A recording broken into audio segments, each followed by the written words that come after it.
Police ಠಾಣೆಯಲ್ಲಿ ಹೋಗಿ ನಾವು ನಮ್ಮ ವಕೀಲರ ಪರವಾಗಿ ಏನರ ಒಂದು ವಕಾಲತ್ತು ಕೊಟ್ಟರು ಕಂಪ್ಲೇಂಟ್ ಕೊಟ್ಟರು ತಗೊಳ್ಳೋದಂಥ ಪರಿಸ್ಥಿತಿ ಐತಿ. ಈ ಕಾಂಗ್ರೆಸ್ ಗೌರ್ಮೆಂಟ್ನೊಳಗಂತೂ ಅದು ಆಗ್ತಾ ಇಲ್ಲ. ನಾವು ಯಾರೋ ವಕೀಲರು ನಾವು ಹೋಗಿ ಒಂದು ಇಂಥದ್ದು ಆಗೈತೆ ನಮಗೆ ತೊಂದರೆ ಆಗೈತಪ್ಪ ಅಂತಂದ್ರೆ ವಕೀಲರು ನಡ್ರಿ ನೀವು ಅಂತ ತಿಳ್ಕೊಂಡು ಅನ್ನುವಂಥ ಒಂದು ಮಟ್ಟಕ್ಕೆ ಬಂದೈತಿ. ಅವರು ಕಾಂಗ್ರೆಸ್ನವ್ರು ಏನು ಪುಡಾರಿಗಳದಾರ ಅವರೆಲ್ಲ ಅವರು ತಮ್ಮದೊಂದು ಗ್ಯಾಂಗ್ ಮಾಡಿಕೊಂಡು ಈ ವಕೀಲರ ಮೇಲೆ ದಬ್ಬಾಳಿಕೆ ಮಾಡ್ಕೊತಾನೆ ಅದಾರ ಅವ್ರು ಯಾವತ್ತೂ. ಆದರೆ ಅದನ್ನು ನಮ್ಮ ಹತ್ತಿಕ್ಕಕ್ಕೆ ಆಗ್ತಾ ಇಲ್ಲ. ಯಾಕಪ್ಪ ಅಂತಂದ್ರೆ ಸರ್ಕಾರ ಅವ್ರದೈತೆ, ಅವ್ರು ಏನು ಮಾಡಿದ್ರು ನಾವು ಅದನ್ನು ಪ್ರೊಟೆಕ್ಷನ್ ಮಾಡೋಕ್ಕೆ ಆಗ್ತಾ ಇಲ್ಲ. ಡಿ ಕೆ ಶಿವಕುಮಾರ್ ಅವರು ವಕೀಲರ ಮೇಲೆ ಒಂದಿಷ್ಟು ಅವಹೇಳನಕಾರಿಯಾಗಿ ಮಾತನಾಡಿದ್ದಾರೆ ಅನ್ನುವಂತಹ ಒಂದು ವಿಷಯಧನ್ವಯವಾಗಿ ನೀವು ಈಗ ಪ್ರೊಟೆಸ್ಟನ್ನು ಮಾಡ್ತಾ ಇದ್ದೀರಿ. ಕೇವಲ ಒಂದೇ ದಿನಕ್ಕೆ ಬಿಡದೇನೆ ಕಂಟಿನ್ಯೂ ಆಗಿ ಪ್ರೊಟೆಸ್ಟ್ನ ಮಾಡ್ತಾನೆ ಇದ್ದೀರಿ. ಏನು ಹೇಳ್ತೀರಿ ಸರ್, ಯಾವ ರೀತಿ ನಿಮಗೆ ಅವಹೇಳನಕಾರಿ ಅನ್ನಿಸ್ತಿದ್ದು ಅಂತ? ಉಪಮುಖ್ಯಮಂತ್ರಿಗಳಾದ ಡಿ ಕೆ ಶಿವಕುಮಾರ್ ಅವರು 6/9/2025 ಕೃಷ್ಣಾ ನದಿಗೆ ಒಂದು ಬಾಗಿನ ಬಿಡುವ ಒಂದು ಕಾರ್ಯಕ್ರಮದಲ್ಲಿ ವಕೀಲರ ಬಗ್ಗೆ ಅವಹೇಳನಕಾರಿಯಾಗಿ ಮಾತನಾಡಿದ್ದಾರೆ. ಅಂದರೆ ರೈತರ ಪರವಾಗಿ ರೈತರು ದುಡ್ಡೇನು ರೈತರನ್ನು ತಪ್ಪು ದಾರಿಗೆ ಎಳೆಯುವಂಥ ಒಂದು ಕೆಲಸವನ್ನು ವಕೀಲರು ಮಾಡ್ತಾ ಇದ್ದಾರೆ ಅಂತ ಹೇಳಿ ಡಿ ಕೆ ಶಿವಕುಮಾರ್ ಅವರು ಹೇಳಿದ್ದಾರೆ. ಅದಕ್ಕಾಗಿ ಅವರ ವಿರುದ್ಧವಾಗಿ ನಾವು ಒಂದು ಮಾನಹಾನಿ ಪ್ರಕರಣವನ್ನು ದಾಖಲು ಮಾಡುವಂಥದ್ದು ಮುಂದಿನ ದಿನಗಳಲ್ಲಿ ಮಾಡ್ತಾ ಇದ್ದೇವೆ. ಮತ್ತು ಇವತ್ತೂ ನಾವು ರೆಡ್ ರಿಬ್ಬನನ್ನು ಕಟ್ಟಿಕೊಂಡು ಅವರ ವಿರುದ್ಧವಾಗಿ ಪ್ರೊಟೆಸ್ಟ್ ಮಾಡಿದ್ದೀವಿ. ಮತ್ತು ಮುಂದಿನ ದಿನಗಳಲ್ಲಿಯೂ ಸದ್ಯಕ್ಕೆ ಬಾಗಲಕೋಟೆ ಜಿಲ್ಲಾ ಎಷ್ಟು ನ್ಯಾಯಾಲಯದ ವಕೀಲರ ಸಂಘಗಳಿದ್ದಾವೆ ಆ ಎಲ್ಲ ವಕೀಲರ ಸಂಘಗಳಾದ ಪದಾಧಿಕಾರಿಗಳನ್ನು ಕರೆಸಿ ಅವ್ರ ಜೊತೆ ಮಾತುಕತೆ ಮಾಡಿ ಮುಂದಿನ ಉಗ್ರ ಹೋರಾಟವನ್ನು ಮಾಡಬೇಕನ್ನುವಂಥದ್ದು ಒಂದಿದೆ. ನಾಳೆ ಅವ್ರನ್ನೆಲ್ಲ ಪದಾಧಿಕಾರಿಗಳಿಗೆ ಮೀಟಿಂಗ್ ಇಟ್ಕೊಂಡಿವಿ.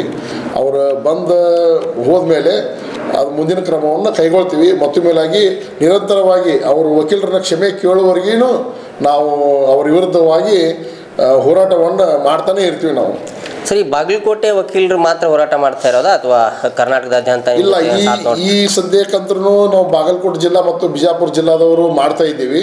ಮತ್ತು ರಾಜ್ಯ ವಕೀಲರ ಪರಿಷತ್ತಿಗೆ ನಮ್ಮ ಅಧ್ಯಕ್ಷರಿಗೂ ಮಿಡಲ್ ಕೋಡವ್ರಿಗೂ ಒಂದು ಪತ್ರ ಕಳಿಸಿದ್ದೀವಿ. ನಾವು ಹಿಂಗೆ ಹೋರಾಟ ಮಾಡ್ತಾ ಇದ್ವಿ, ಡಿ ಕೆ ಶಿವಕುಮಾರ್ ಅವರು ನಮ್ಮ ವಿರುದ್ಧ ಹೇಳಿದ್ದಾರೆ ಅಂಥೇಳಿ. ಅವರು ಸಹಿತ ನಿಮಗೆ ನಾವು ಯಾವತ್ತೂ ನಿಮ್ಮ ಹಿಂದದೀವಿ. ನಾವು ಉಗ್ರ ಹೋರಾಟವನ್ನು ನಾವು ರಾಜ್ಯಾದ್ಯಂತ ಮಾಡ್ತೀವಿ ಅಂತ ತಿಳ್ಕೊಂಡು ಮಾತು ಕೊಟ್ಟಿದ್ದಾರೆ.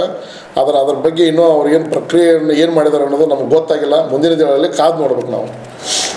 ಸರಿ, ಈಗ ಡಿ ಕೆ ಶಿವಕುಮಾರ್ ಬಗ್ಗೆ ಏನು ಹೇಳ್ತೀವಿ? ಮುಖ್ಯವಾಗಿ ಕಾನೂನು ಕಾಪಾಡುವಂತಹ ವಕೀಲರ ಮೇಲೆ ಈ ರೀತಿ ಗೂಬೆ ಕೂರಿಸುವಂತಹ ಕೆಲಸಕ್ಕೆ ಹೋಗಿರುವಂಥದ್ದು. ಈಗ ಅವರು ಒಂದು ಇಡೀ ಕೇಸ್ನೊಳಗೆ ತಿಹಾರ್ ಜೈಲಿನಿದ್ದಾಗ ವಕೀಲರ ಅವರಿಗೆ ಅವಶ್ಯಕತೆ ಇತ್ತು. ಅವ್ರಿಗೆ ಎಲ್ಲ ಒಂದು ರೀತಿ ಒಳಗೂ ವಕೀಲರ ಅವಶ್ಯಕತೆ ಇದ್ದು ಹೊತ್ತಿನಾಗ ಅವ್ರು ವಕೀಲರ ವಿರುದ್ಧವಾಗಿಯೇ ಒಂದು ಇಂಥ ಅವಹೇಳನಕಾರಿಯಾಗಿ ಮಾತಾಡ್ತಾರಪ್ಪ ಅಂತಂದರೆ ಈ ಒಂದು ನ್ಯಾಯಾಂಗಕ್ಕೆ ಅವರೊಂದು ಕಿಮ್ಮತ್ತು ಕೊಟ್ಟಿಲ್ಲ ಅನ್ನುವಂಥದ್ದು ಇದೊಂದು ನ್ಯಾಯಾಂಗನಿಂದನೇ ಆಗ್ತತಿದು. ಅದಕ್ಕಾಗಿ ಅವ್ರ ವಿರುದ್ಧವಾಗಿ ಅವ್ರು ಏನು ಹೇಳಿಕೆ ಕೊಟ್ಟಾರ ಆ ಹೇಳಿಕೆಯನ್ನು ಅವ್ರು ವಾಪಸ್ ತೊಗೋಬೇಕು. ಅದನ್ನು ಅವ್ರು ವಾಪಸ್ ತೊಗೊಳ್ಳೋವರೆಗೂ ನಾವು ಅವ್ರ ವಿರುದ್ಧವಾಗಿ ನಾವು ಹೋರಾಟ ಮಾಡ್ತಾನೆ ಇರ್ತೀವಿ. ಸರಿ, ನೀವು UKP ವಿಚಾರದಲ್ಲಿ ರೈತರಿಗೆ ಯಾವ ಥರ ನೆರವಾಗ್ತಾ ಇದ್ದೀರಿ ಬಾಗಲಕೋಟೆ ವಕೀಲರು ಅನ್ನುವಂಥದ್ದು?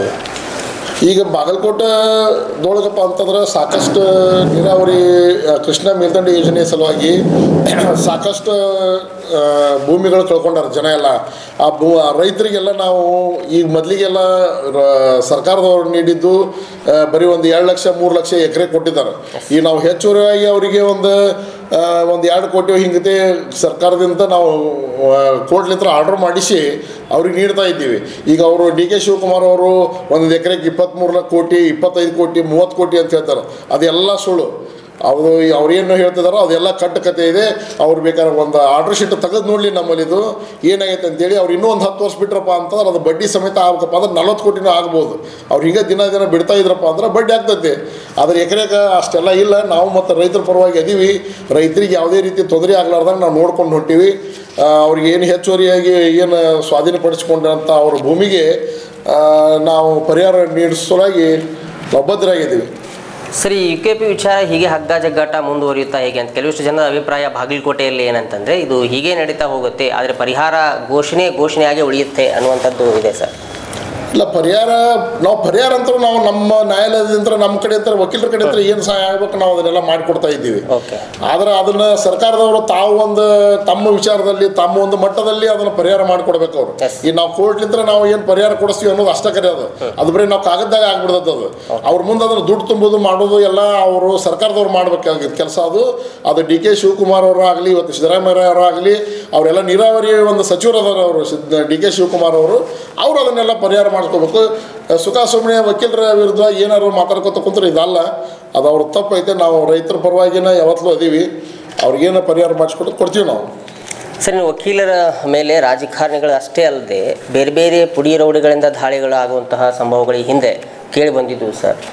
ಆ ರೀತಿಯಲ್ಲಿ ಏನಾದರೂ ಕ್ರಮಗಳನ್ನ ಕೈಗೊಂಡಿರೋದು ಅಥವಾ ನಿಮ್ಮ ಸಂಘಟನೆಯಿಂದ ಏನಾದರೂ ಯೋಜನೆಗಳು ಏನಾದರೂ ಹಾಕ್ಕೊಂಡಿರೋದು ಏನಾದರೂ ಇದೆಯಾ ಹೇಗೆ ಅಂತ? ಇಲ್ಲ, ಅದ್ರ ಬಗ್ಗೆ ನಾವು ಸಂಘಟನೆಗಳಂತ ನಾವು ಅವರ ವಿರುದ್ಧವಾಗಿ ಹೊಸ ಒಂದು ಎಡ್ವೊಕೇಟ್ಸ್ ಆ್ಯಕ್ಟ್ ಅಂತ ತಿಳ್ಕೊಂಡು ಬಂದಿದೆ, ಎಡ್ವೊಕೇಟ್ಸ್ ಪ್ರೊಟೆಕ್ಷನ್ ಆ್ಯಕ್ಟ್ ಅಂತೇಳಿ. ಅದ್ರ ಮುಖಾಂತರವಾಗಿ ಆದರೆ ಅದು ಇನ್ನೂ ಜಾರಿಯಲ್ಲಿ ಬಂದಿಲ್ಲ. ಅದ್ರ ಮುಖಾಂತರ ನಾವು ಏನು ಪೊಲೀಸ್ ಠಾಣೆಯಲ್ಲಿ ಹೋಗಿ ನಾವು ನಮ್ಮ ವಕೀಲರ ಪರವಾಗಿ ಏನರ ಒಂದು ವಕಾಲತ್ತು ಕೊಟ್ಟರು ಕಂಪ್ಲೇಂಟ್ ಕೊಟ್ಟರು ತೊಗೊಳ್ಳೋದಂಥ ಪರಿಸ್ಥಿತಿ ಐತಿ. ಈ ಕಾಂಗ್ರೆಸ್ ಗೌರ್ಮೆಂಟ್ನೊಳಗಂತೂ ಅದು ಆಗ್ತಾ ಇಲ್ಲ. ನಾವು ಯಾರೋ ವಕೀಲರು ನಾವು ಹೋಗಿ ಒಂದು ಇಂಥದ್ದು ಆಗೈತೆ ನಮಗೆ ತೊಂದರೆ ಆಗೈತಪ್ಪ ಅಂತಂದ್ರೆ ವಕೀಲರ ನಡ್ರಿ ನೀವು ಅಂತ ತಿಳ್ಕೊಂಡು ಅನ್ನುವಂಥ ಒಂದು ಮಟ್ಟಕ್ಕೆ ಬಂದೈತಿ. ಅವರು ಕಾಂಗ್ರೆಸ್ನವ್ರು ಏನು ಪುಡಾರಿಗಳದಾರ ಅವರೆಲ್ಲ ಅವರು ತಮ್ಮದೊಂದು ಗ್ಯಾಂಗ್ ಮಾಡಿಕೊಂಡು ಈ ವಕೀಲರ ಮೇಲೆ ದಬ್ಬಾಳಿಕೆ ಮಾಡ್ಕೊತಾನೆ ಅದಾರ ಅವ್ರು ಯಾವತ್ತೂ. ಆದರೆ ಅದನ್ನು ನಮ್ಮ ಹತ್ತಿಕ್ಕಕ್ಕೆ ಆಗ್ತಾ ಇಲ್ಲ. ಯಾಕಪ್ಪ ಅಂತಂದ್ರೆ ಸರ್ಕಾರ ಅವ್ರದೈತೆ, ಅವ್ರು ಏನು ಮಾಡಿದ್ರು ನಾವು ಅದನ್ನು ಪ್ರೊಟೆಕ್ಷನ್ ಮಾಡೋಕ್ಕೆ ಆಗ್ತಾ ಇಲ್ಲ. ನಾವು ಬಾಗಲಕೋಟೆ ವಕೀಲರ ಸಂಘದ ಅಧ್ಯಕ್ಷರಾದ ಬಸವರಾಜ್ ಗದ್ದಿ, ಬಾಗಲಕೋಟೆ.